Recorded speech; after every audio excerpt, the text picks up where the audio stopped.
Good morning. Welcome to Monday. Oh, Monday. Welcome you to Monday. Welcome you to Monday. It is Monday. It's a beautiful day.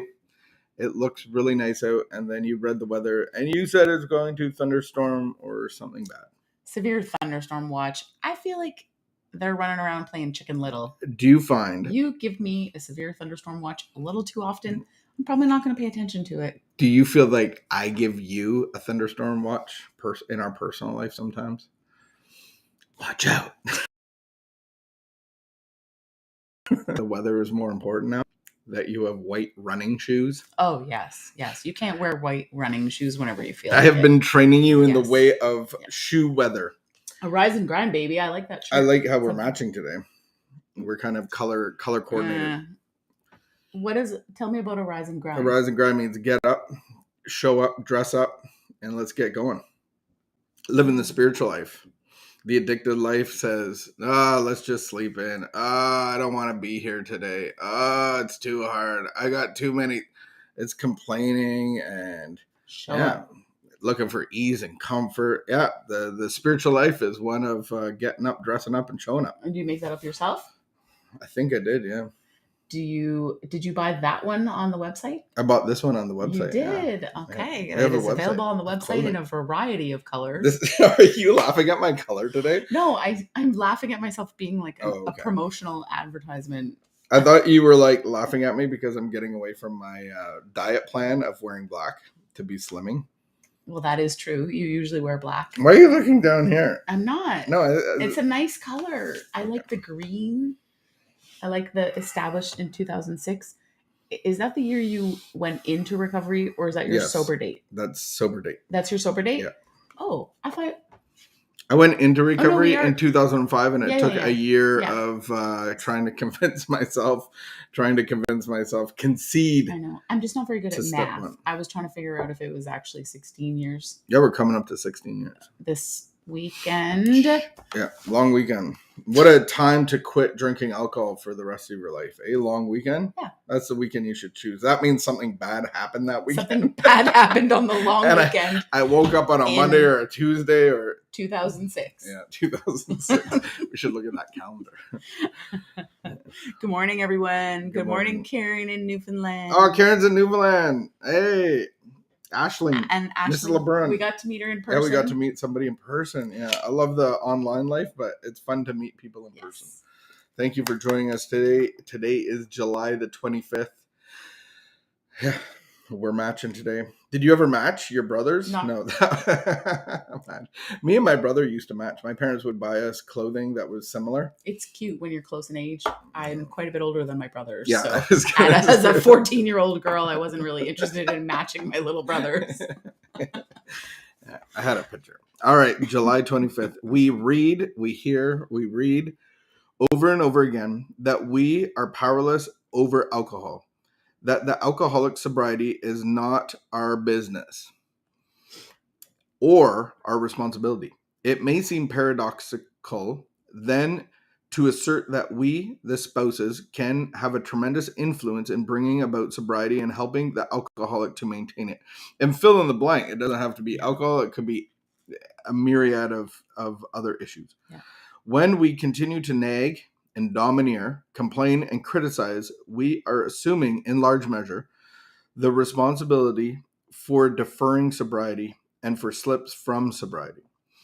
Al-Anon, the program, the 12-step program, shows us how to change these destructive attitudes. As we abandon the role of accuser, judge, and manager, the home climate shows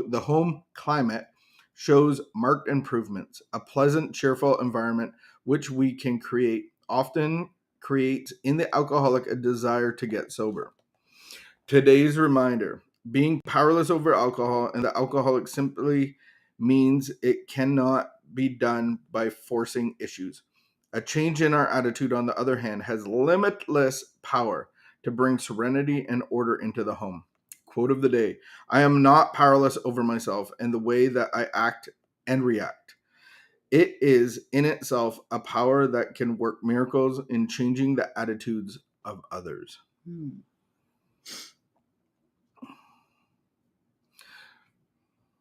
can tell you're deep in thought. This would be hard because, So we're talking about the family of an alcoholic.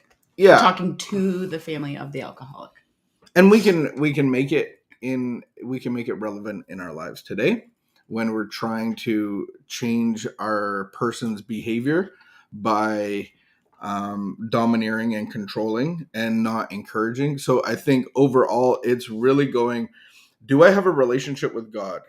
And I feel like this relationship with God is more in the relationship as the play. When we go to a play, the actor, the director, and the producer. So if I'm sitting in the director's seat telling everybody what to do and how to act and all of their scripts and they're not doing it, I get frustrated, and then I'm the producer of chaos and confusion. So in my home, if I have my own director, I'm the actor and the director is giving me my script. So whatever the situation, and I know that there are horrific situations where the spouse, whether it's male or female, whether the spouse is, starting to drink.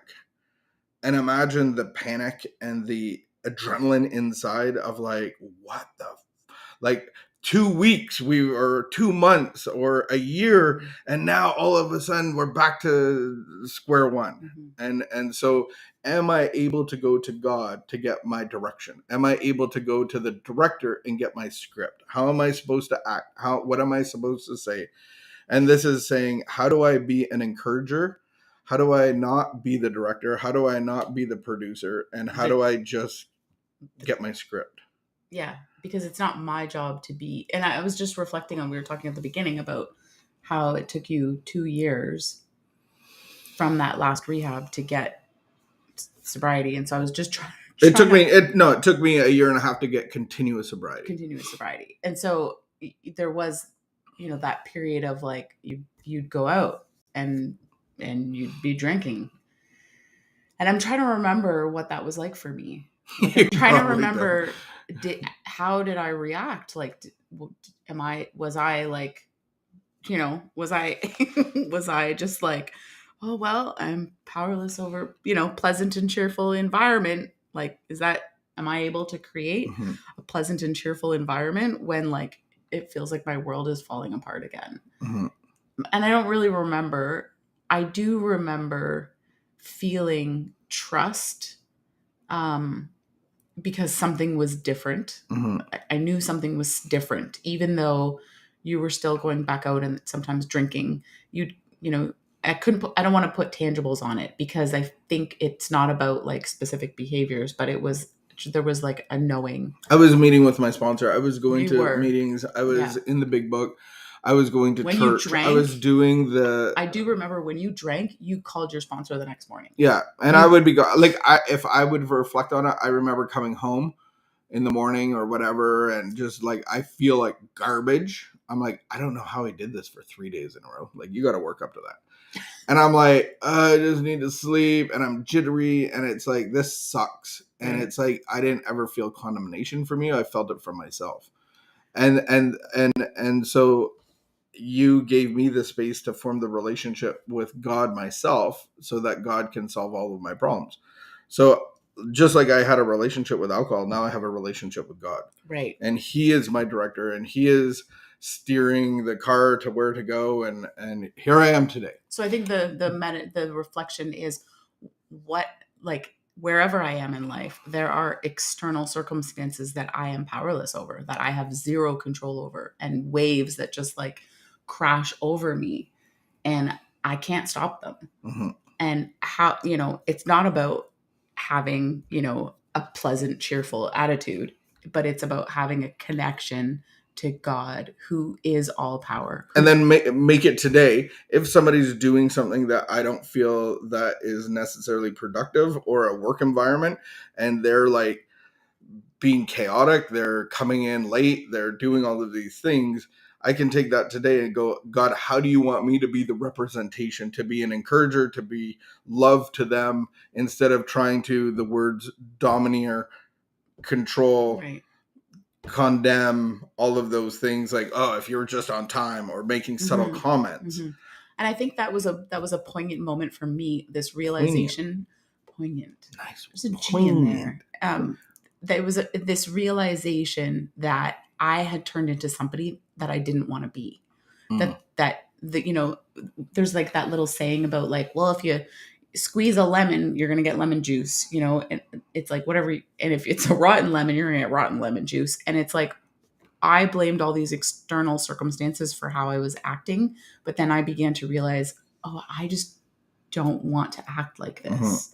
So how do I change? How do I get out of that cycle? I can't change what's happening outside, but I can change what's happening. Can I change what's happening inside? And that was a whole other. Yeah. And I do that through a relationship with God. And so what is powering me is going to change what comes out of me. So we leave you with that today. Go see our website and get some clothing. That'll be cool. Then we can walk around twinning. It's always funny when I see somebody in a mall with an Ashes to Ruby shirt. I was like, hey!